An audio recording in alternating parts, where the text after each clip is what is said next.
अर्श hair oil and अल अर्श allergy cream दांत खुजले, रिंग वॉर्म्स और फंगल इन्फेक्शन जैसे कई बीमारियों को झट से दूर करे। अर्श हेयर ऑयल एंड अल अर्श एलर्जी क्रीम दिखाए गहरा असर। सच न्यूज़ के बैनुल-अक़वामी खबरनामे में आप सभी का इस्तकबाल है। शुरुआत करते हैं आज की अहम खबरों से। सऊदी अरब और यूएई में रमज़ानुल मुबारक का चांद नज़र आ गया है और हफ्ते को पहला रोज़ा है। सऊदी अरब की सुप्रीम कोर्ट ने जुम्मे की शाम यानी नई हिलाल की रुयत का ऐलान किया है।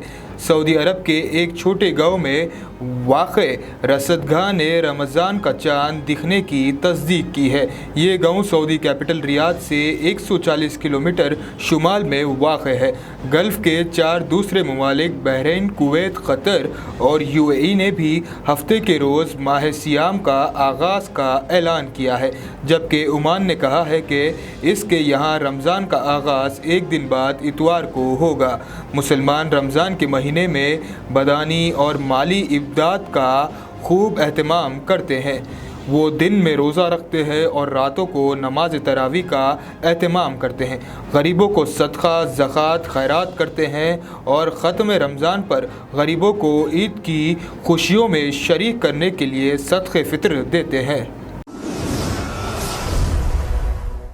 दूसरी जानिब अफ़गानिस्तान की सुप्रीम कोर्ट ने ऐलान किया है कि मुल्क में चांद नज़र आने की शहादत मिली है, जिसके बाद से कल से रमज़ानुल मुबारक का आगाज़ होगा। इस ऐलान के साथ ही अफ़गानिस्तान की लेबर और समाजी उमूर की मिनिस्ट्री ने पहले रोज़े को मुल्क भर में छुट्टी का ऐलान किया है। अफ़गानिस्तान में पहले रोज़े के मौके पर छुट्टी की तस्दीक तालिबान के तर्जुमान और इंफॉर्मेशन मिनिस्टर ज़बीउल्लाह मुजाहिद ने भी की। ख्याल रहे कि सऊदी अरब के साथ खालिजी ममालिक में रमज़ानुल मुबारक का चाँद नज़र आ गया और वहाँ पहला रोज़ा कल यानी 2 अप्रैल को होगा। वाज़ेह रहे कि तालिबान के कंट्रोल में आने के बाद अफ़गानिस्तान में पहला रमज़ान होगा। वहीं अफ़गानिस्तान में 3 बॉम्बलास्ट धमाके हुए हैं, जिसके नतीजे में 10 अफराद हलाक और 25 से ज़्यादा ज़ख्मी हो गए। सूबे हिरात में ये हादसा उस वक्त पेश आया जब बच्चों का एक ग्रुप एक मैदान में खेल रहा था। इसी दौरान अचानक होने वाले 2 बम धमाकों में 10 अफराद हलाक और 25 से ज़्यादा ज़ख्मी हो गए। इसी तरह जुनूबी सूबे हिलमत में एक शील फटने से 3 बच्चे हलाक और दीगर ज़ख्मी हो गए। अफ़गानिस्तान के शहर हिरात और जुनूबी सूबे हिलमंद में होने वाले 2 मुख्तलिफ वाक़यात में कई बच्चे हलाक हो गए। तालिबान हुक्म का कहना है कि उनके ख़याल में हिरात के खेल के मैदान में फटने वाले बम हाल ही में नस्ब किए गए थे। ताहम हिलमंद में होने वाले धमाके एक हादसा मालूम होता है। यूक्रेन से जुड़े रशिया के शहर बेलगोरोड में तेल के डिपो में यूक्रेन के हमले में भयानक आग लगी थी। इसका खुलासा खुद बेलग्रोड के गवर्नर ने किया है। गवर्नर के मुताबिक यूक्रेन के हमला आवर हेलीकॉप्टर ने इस फ्यूल डिपो को निशाना बनाया है। अगर गवर्नर का दावा दुरुस्त है तो ये रशिया के बॉर्डर में दाखिल होकर यूक्रेन का पहला हमला करार दिया जा सकता है। अब तक रूसी फ़ौज अपना खुसूसी फ़ौजी ऑपरेशन यानी यूक्रेन की सरहद में दाखिल होकर हमला कर रही थी। रूसी फ़ौज ने भी एतराफ़ किया है कि बेलगोरोड में तेल के डिपो पर हमला यूक्रेन के 2 हेलीकॉप्टर्स ने किया था।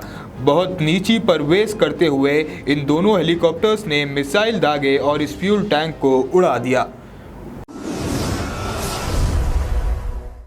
पाकिस्तान के बलूचिस्तान के 2 अजला कच्छ और चागी में होने वाले 2 ट्रैफिक हादसात में 11 अफराद की जान ले ली। डिप्टी कमिश्नर कच्छ हुसैन जान ने बताया है कि तुरबत के इलाके समी में हाईवे पर कार बाइक से टकरा कर उलट गई, जिसके नतीजे में 2 बाइक सवार अफराद और कार में सवार 5 अफराद हलाक हो गए, जबकि 3 ज़ख्मी हो गए। हादसे में मरने वालों की लाशों और ज़ख्मियों को फौरी तौर पर मुकामी हॉस्पिटल पहुंचा दिया गया, जहां उनकी शिनाख्त इनायतुल्लाह, नुमान और महरजान के नाम से हुई है। इसके अलावा मरने वाली खवातीन में सहरा अंबर, नज़ीर और सुरूर भी शामिल है। हादसे में मरने वाले दोनों बाइक सवारों का ताल्लुक खसगर के इलाके नाल और कार में बैठे हुए लोगों का ताल्लुक पंजगूर के इलाके तपस से है। ट्रैफिक का दूसरा हादसा जिले कजगी में नौकंडी के मुकाम पर पेश आया, जहां तेल ले जाने वाली पिकअप गाड़ी दूसरी पिकअप गाड़ी से टकरा गई, जिसके नतीजे में 4 अफराद हलाक जबकि 5 जख्मी हो गए। श्रीलंका के सदर के मुताबिक अमन व अमान को यकीनी बनाने के लिए मुल्क भर में इमरजेंसी का नाफिज ज़रूरी है। श्रीलंका की इस वक्त अपनी तारीख के बदतरीन इकनॉमिक क्राइसिस से दो चार है। कल मुजाहिरीन की पुलिस से हाथापाई और झड़प भी हुई। श्रीलंका की हुकूमत ने पिछले दिन मुजाहिरीन की पुलिस के साथ झड़प के बाद 1 अप्रैल यानी जुमे की रात से मुल्क भर में इमरजेंसी नाफिज कर दी। सदर की जानिब से एक सरकारी नोटिफिकेशन में कहा गया है कि यह फ़ैसला अवामी सलामती, अमन व अमान को तहफ़्फ़ुज़ और लाजमी खिदमत की आइंदा भी मुसलसल फरहमी को यकीनी बनाने के लिए किया गया है। सदर राजपक्षी ने ये ऐलान करते हुए कहा कि इन्हें इस बात का यकीन है कि श्रीलंका में पब्लिक इमरजेंसी और क्राइसिस से निमटने के लिए सख्त कानून की ज़रूरत है। जुमेरात की शाम श्रीलंका उस वक्त पुरतशद्दुद मुजाहिरीन की लपेट में आ गया था जब हज़ारों मुजाहिरीन राजधानी कोलंबो के मज़ाफ़ात में सदर राजपक्षी के घर के बाहर जमा हो गए थे। मुजाहिरीन का मुतालिबा था कि सदर अपने ओहदे से इस्तीफ़ा दे दे। वहीं पर बाद में मुजाहिरीन और पुलिस के दरमियान झड़प भी हुई थी। Germanten super speciality hospital, doctor Mir Jawad Zar Khan, senior experienced orthopaedic surgeon, bone fracture, joint replacement, hip replacement और स्पाइन सर्जरी कामयाबी से अंजाम दे रहे हैं। इसके अलावा neuro surgery, cardiology, gynaecology, dental, general medicine, dialysis और फिजियोथेरेपी जैसे शोबाजात में इंतहाई कामयाबी के साथ वाजबी फीस में इलाज किया जा रहा है। शेयरिंग और प्राइवेट रूम्स, अस्पताल में 24 घंटे MRI, CT scan, 2D digital x-ray, ultrasound, operation theatre, ICU और लैब की सहूलत दस्तयाब है। आपकी उम्मीदों के ऐन मुताबिक Germanten super speciality hospital, pillar number 150, Attapur, Hyderabad.